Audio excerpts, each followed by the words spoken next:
आज हम ऑप्टिक्स का लेक्चर 10 स्टार्ट कर रहे हैं। पिछले लेक्चर में हमने व्यतिकरण फ्रिंजों की आकृति या शेप के बारे में जाना।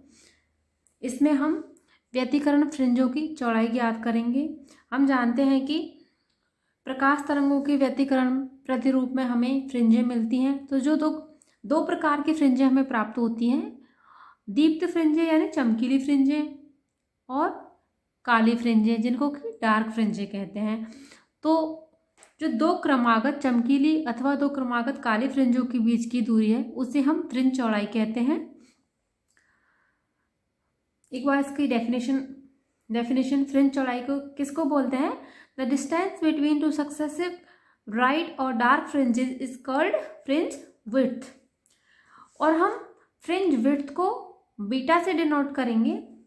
तो इसकी बीटा के कैलकुलेशन के लिए यानी फ्रिंज विड्थ के कैलकुलेशन के लिए हम फिगर बनाते हैं। फिगर का सेटअप इस तरह से है। एस एक वर्णीय प्रकाश स्रोत है यानी मोनोक्रोमेटिक लाइट सोर्स है जिससे लैम्डा वेवलेंथ की लाइट इमिट होती है। और S1 तथा S2 दो स्लिट्स हैं यानी दो कला संबद्ध स्रोत यानी कोहेरेंट सोर्स की तरह वर्क करेंगे। और S1 एवं S2 के बीच सेपरेशन कितना है? D यानी S1 तथा S2 के बीच डिस्टेंस स्मॉल d मानी है हमने। और यहाँ इस जो सोर्स हैं प्रकाश स्रोत है उनसे कैपिटल D डिस्टेंस पर माना कोई पर्दा स्क्रीन लगी हुई है और स्क्रीन के P पॉइंट पर हम इंटेंसिटी कैलकुलेट करना चाहते हैं। यानी P पॉइंट पे हमें इंटेंसिटी कैलकुलेशन मीन्स इंटेंसिटी को हम फ्रिंजों के जब अधिकतम तीव्रता प्राप्त होती है तो हमने कहा कि चमकीली फ्रिंजें प्राप्त होती हैं और जब तीव्रता मिनिमम होती है तो हम कहते हैं कि काली फ्रिंजें यानी डार्क फ्रिंजें हमें प्राप्त होती हैं। तो हम एट ए पॉइंट P पर फ्रिंज की कौन सी फ्रिंज बनेगी उसे ज्ञात करना चाहते हैं। तो S1 तथा S2 दो प्रकाश स्रोत हैं, इनके मध्य दूरी D है। ये जो S1 है, S1 तथा S2 का जो सेंटर पॉइंट है उससे हमने एक लंब यानी एक परपेंडिकुलर जो लाइन है वो ड्रॉ की जो कि स्क्रीन के मिडिल पॉइंट पर जाके मिलता है। इस पॉइंट को हमने नाम दे दिया O। S1 दो प्रकाश तरंगे S1 से P तक पहुंचती हैं और S2 से P तक पहुंचती हैं। अब O से स्क्रीन के जो ये वाला पॉइंट है O से ये P की डिस्टेंस ये हमने माना X, इसको हम अज्यूम कर लिया X। ये हमारा पर्दा है। S1 से जब हम सीधी लाइन खींचेंगे उसको मान लिया हमने बिंदु Q। S2 से जब ये सीधी लाइन ड्रॉ की तो उसको हमने कह दिया कि ये इस बिंदु को नाम दे दिया हमने R। तो यहाँ क्या है? S एक संकीर्ण एक वर्णीय प्रकाश स्रोत है यानी मोनोक्रोमेटिक लाइट सोर्स है। S1 तथा S2 दो कला संबंध यानी कोहेरेंट लाइट सोर्स हैं तथा इनके मध्य दूरी D है। इन कला संबंध स्रोतों यानी सोर्स S1 एंड S2 से D दूरी कैपिटल D डिस्टेंस पर स्थित पर्दे पर हमें, और जो ये पर्दा है स्क्रीन है, इस पे हमें इंटरफेरेंस पैटर्न यानी व्यतिकरण प्रतिरूप प्राप्त होता है। तो अब हम इस पॉइंट पर इंटेंसिटी कैलकुलेट करना चाहते हैं। मीन्स इस पॉइंट पर इंटेंसिटी कैलकुलेट करने के लिए हमें S1 से P और S2 से P ये इंटेंसिटी किस पर डिपेंड करती है? ये जो तरंगे हैं इनके पथांतर पर। पथांतर क्या होता है? S2 से P और S1 से P तक पहुंचने वाली डिस्टेंस यानी S2P माइनस S1P।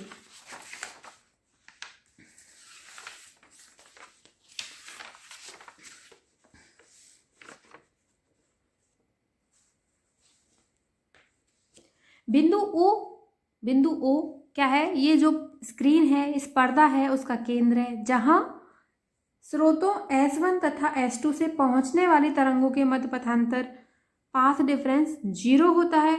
अतः यहाँ हमें अधिकतम तीव्रता प्राप्त होती है। हम एज्यूम कर रहे हैं कि जो ये S1 तथा S2 है एट ए टाइम T0 मतलब प्रारंभ में जब ये तरंगे चलती हैं S1 तथा S2 से तो जो फेज डिफरेंस है डेल्टा उसको हमने मतलब इनमें कलांतर हमने 0 माना है। तो S1 तथा S2 से 0 पर S1 तथा S2 से O तक जो तरंगे पहुंचती हैं उनके मध्य पथांतर 0 होता है, अतः यहाँ पे हमें अधिकतम तीव्रता प्राप्त होती है। अब हम फिगर से देखते हैं। बेसिकली हम यहाँ ज्ञात क्या करना चाहते हैं, हम पथांतर ज्ञात करना चाहते हैं। पथांतर है S2P माइनस S1P। तो हम पहले जो ट्राइंगल है हमारे पास S1QP, ये एक राइट एंगल ट्राइंगल है, और ऐसे ही S2RP, ये भी हमारे पास एक राइट एंगल ट्राइंगल है। तो हम ये राइट एंगल ट्राइंगल्स की सहायता से S1P तथा S2P कैलकुलेट करेंगे, और फिर जब हमें S1P और S2P दोनों मिल जाएंगे तो हम पथांतर कैलकुलेट कर लेंगे, यानी पाथ डिफरेंस कैलकुलेट कर लेंगे। तो from the figure now from the figure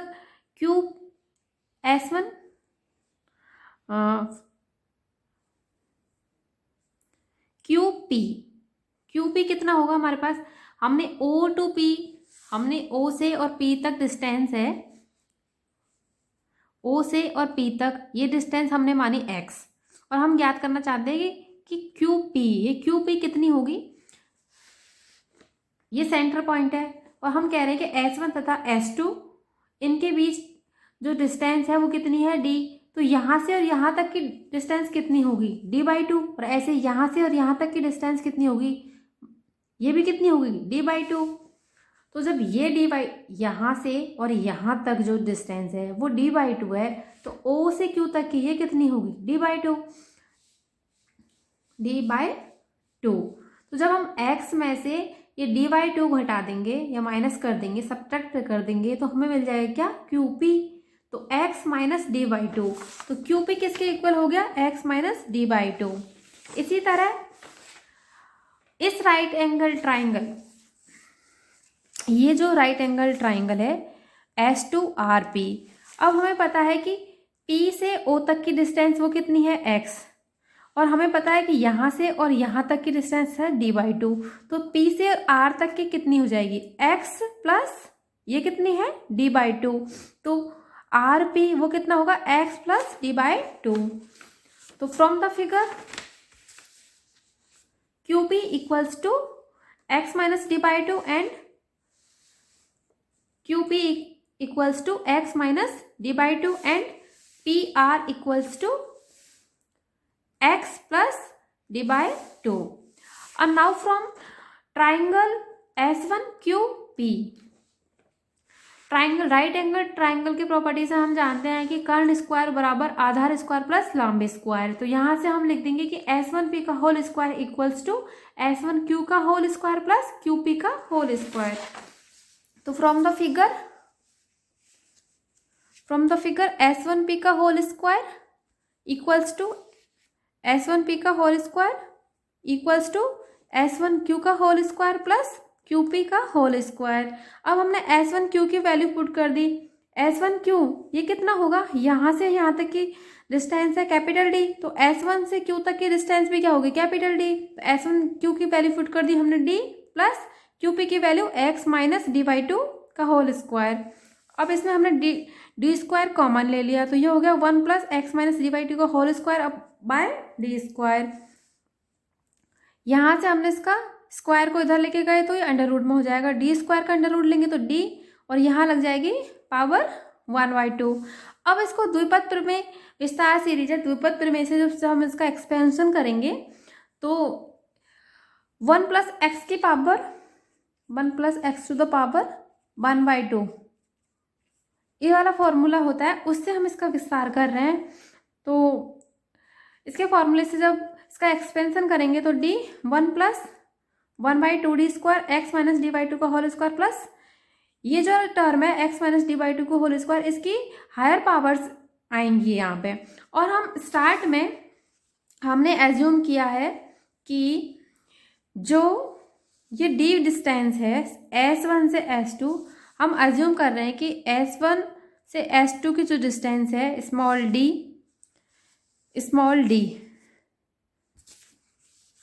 is very very much less than capital D. तो हमने क्या अज्यूम किया है इसमें कि जो सोर्स S1 तथा S2 से ये जो पर्दा है, स्क्रीन है, ये बहुत अधिक दूरी पर है। ओके, ठीक है। ये जो सोर्स है उनसे जो ये स्क्रीन की दूरी है, ये स्क्रीन है, ये यहाँ से बहुत अधिक दूरी पर है। हमने अज्यूम किया है, हम मान के चल रहे हैं शुरुआत में कि डी S1 से तथा S2 की जो डिस्टेंस है वो कैपिटल डी से बहुत बहुत बहुत कम है। तो इसलिए जब हमारे पास d बहुत कम है, d is very very less than d,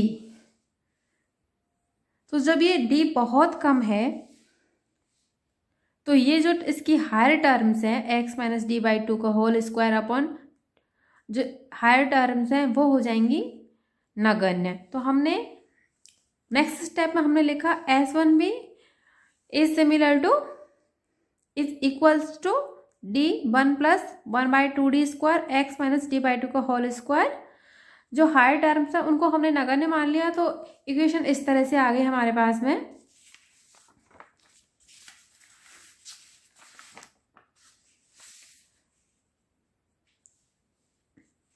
अब जब ये वाली इक्वेशन है S1p equals to D bracket में 1 plus 2d square x minus D by two का whole square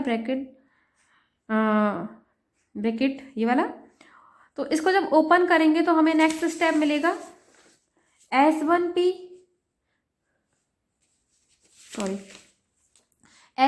equals to D plus, जब डी को मल्टीप्लाई करेंगे इस वाले टर्म से तो ये हो जाएगा 1/2d x minus D by two का होल स्क्वायर। इसको हमने नाम दे दिया इक्वेशन 1।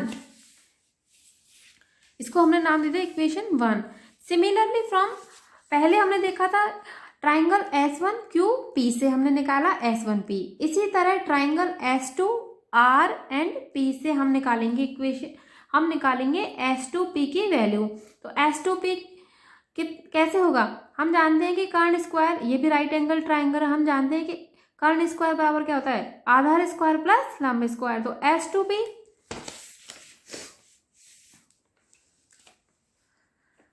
S2P का होल स्क्वायर किसके इक्वल हो जाएगा, S2R का स्क्वायर प्लस RP का स्क्वायर। अब हम S2R क्या है हमारे पास में, ये D है, तो S2R कितनी हो गई D, तो वैल्यू पुट कर दी हमने S2R की, प्लस RP की वैल्यू कितनी, यहाँ से यहाँ तक की थी x, और ये है हमारे पास d/2, तो PR यानी RP कितना है हमारे पास x प्लस d/2, तो RP की वैल्यू पुट कर दी हमने x प्लस d/2 का होल स्क्वायर। अब यहाँ हमने d स्क्वायर कॉमन ले लिया, तो अंदर बच गया हमारे पास 1 plus 1/d square x plus d/2 का होल स्क्वायर। फिर हमने जो स्क्वायर है, इस स्क्वायर को हटाने के लिए हम क्या करेंगे, अंडर रूट लगा देंगे इधर। तो नेक्स्ट स्टेप हो गया हमारे पास S2p इक्वल्स टू d, इसका जब हम अंडर रूट लगाएंगे तो d स्क्वायर का अंडर रूट लगाने से क्या होगा, d हो जाएगा 1 plus 1/d square x plus d/2 का होल स्क्वायर, और ब्रैकेट के ऊपर आ जाएगा 1 पावर आ जाएगी 1/2। अब इसको द्विपद में से हम इसका एक्सपेंशन करेंगे, यहाँ कौन सा फॉर्मूला यूज आएगा, 1 प्लस एक्स की पावर n वाला, 1 प्लस एक्स की पावर जो हाफ है वाला फॉर्मूला वाला यूज करेंगे। तो उससे विस्तार करेंगे तो हमें आ जाएगा d S2p equals to d 1 plus 1/2d square x plus d/2 का होल स्क्वायर, प्लस नेक्स्ट जो आगे के स्टेप्स हैं, आगे की जो टर्म है वो आएंगे x प्लस d/2 का whole square, x plus d/2 के हायर टर्म्स, यहाँ 2 है तो यहाँ पे 3 4 5 6 ऐसे इस तरह से आएंगे। अब हमने शुरुआत में हमने माना है कि d is very very much less than capital D, तो ये जो टर्म है इसकी हायर टर्म्स हैं x प्लस d/2 का की पावर 4 6 जो भी है हायर टर्म्स है उनको हम नगण्य मान लेंगे। तो हमें क्या मिल जाएगी, ये वाली इक्वेशन किस तरह फॉर्मूला लेके S2p इक्वल्स टू, अंदर रह जाएगा हम सिर्फ इतनी, ये यहाँ तक की जो टर्म है 1, एक फर्स्ट टर्म सेकंड टर्म को ही लेंगे और जो आगे की टर्म्स है उनको हम नगण्य मान लेंगे। तो हमारे पास बचा क्या, सिर्फ यहाँ तक की, और जब d को मल्टीप्लाई करेंगे तो S2p equals to d plus d को इससे मल्टीप्लाई करेंगे तो 1/2d x plus D by two का होल स्क्वायर। इसको हमने नाम दे दिया इक्वेशन 2। हम जानते हैं कि पथांतर क्या है, S1 तथा S2 से जो P पर जो तरंगे पहुंचती हैं उनके मध्य पथांतर क्या होगा, S2P माइनस S1P। तो पथांतर इसलिए पथांतर यानी path difference equals to S2P minus S1P।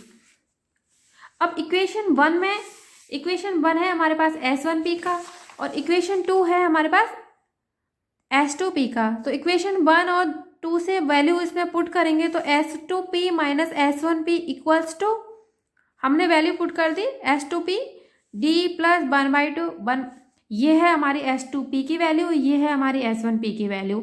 अब इन इक्वेशन को हम ओपन करेंगे तो ओपन करने में ये जो टर्म्स हैं इनको हम ओपन करेंगे तो क्या होगा, d माइनस ये जो d से ये d कैंसिल आउट हो जाएगा, d माइनस d, तो d से d कैंसिल आउट हो जाएगा तो कौन सी टर्म बचेगी हमारे पास में, 1/2d x plus D by two का whole square minus 1/2d x minus D by two का होल स्क्वायर। यहाँ से हमने कॉमन लिया 1/2d तो अंदर बच गया हमारे पास x plus D by two का whole square minus x minus D by two का होल स्क्वायर।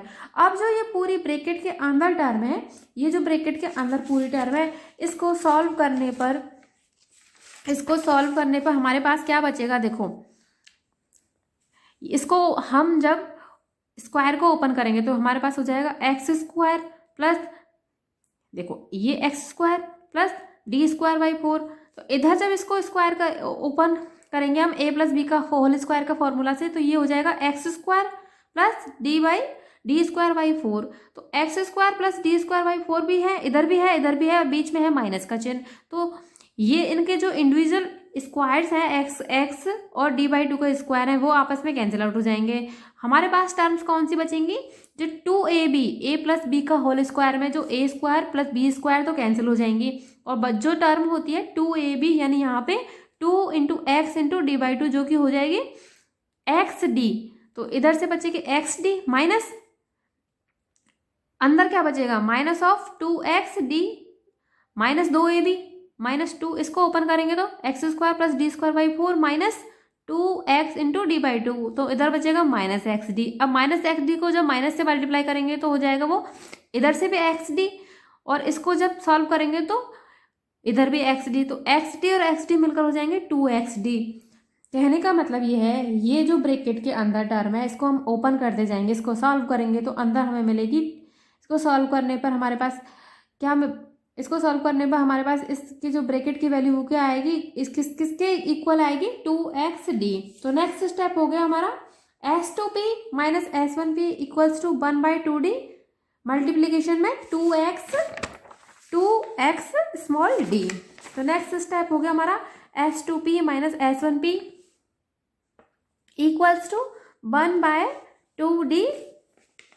ब्रैकेट के अंदर जो वाली टर्म थी, अंदर वाली जो टर्म थी ये इसको ओपन करने पर हमें मिल गया 2xd। तो इसलिए पथांतर कितना मिल गया हमें, पथांतर S2p minus S1p equals to 2 से 2 कैंसिल, तो ये कितना बच गया xd अपॉन d। हम पथांतर S2p माइनस S1p को जो पिछले लेक्चर में हमने देखा कि S2p माइनस S1p को हमने डेल्टा के इक्वल मान लिया, तो पथांतर हो गया हमारा S2p minus S1p equals to, माना ये डेल्टा के इक्वल है तो ये किसके बराबर होगा, xd अपॉन कैपिटल D। इसको हमने नाम दे दिया इक्वेशन 3। इक्वेशन 3 डिनोट्स, इक्वेशन 3 किसका एक्सप्रेशन है, पथांतर का। जो S1p तथा S2p से जो तरंगे हैं, जो वेव्स हैं, जो बिंदु P पर पहुंच रही हैं उनके मध्य पथांतर यानी पाथ डिफरेंस का एक्सप्रेशन है ये। तो यहाँ हमने ज्ञात की पथांतर। अब ये जो पथांतर है इसी के आधार पर जो हमें स्क्रीन पर जो स्क्रीन पर हमें चमकीली काली फ्रिंजें प्राप्त होती हैं वो ये पथांतर के मान पर ही, जो पथांतर के वैल्यू पर ही डिपेंड करती है। तो अगले वीडियो में हम ब्राइट फ्रिंजें, हमें इस जो ये टॉपिक है आज में उसमें हम जानना चाहते हैं कि अब पर्दे पे जो बिंदु हैं उन पे जो चमकीली फ्रिंजें प्राप्त होती है, कहाँ हमें चमकीली फ्रिंजें प्राप्त होंगी और कहाँ हमें काली फ्रिंजें प्राप्त होंगी।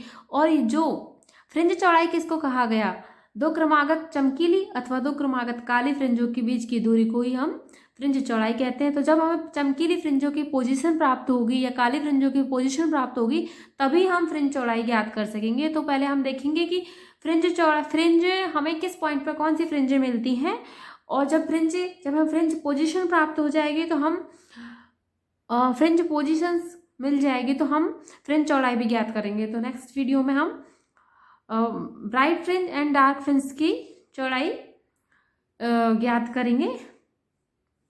Thank you.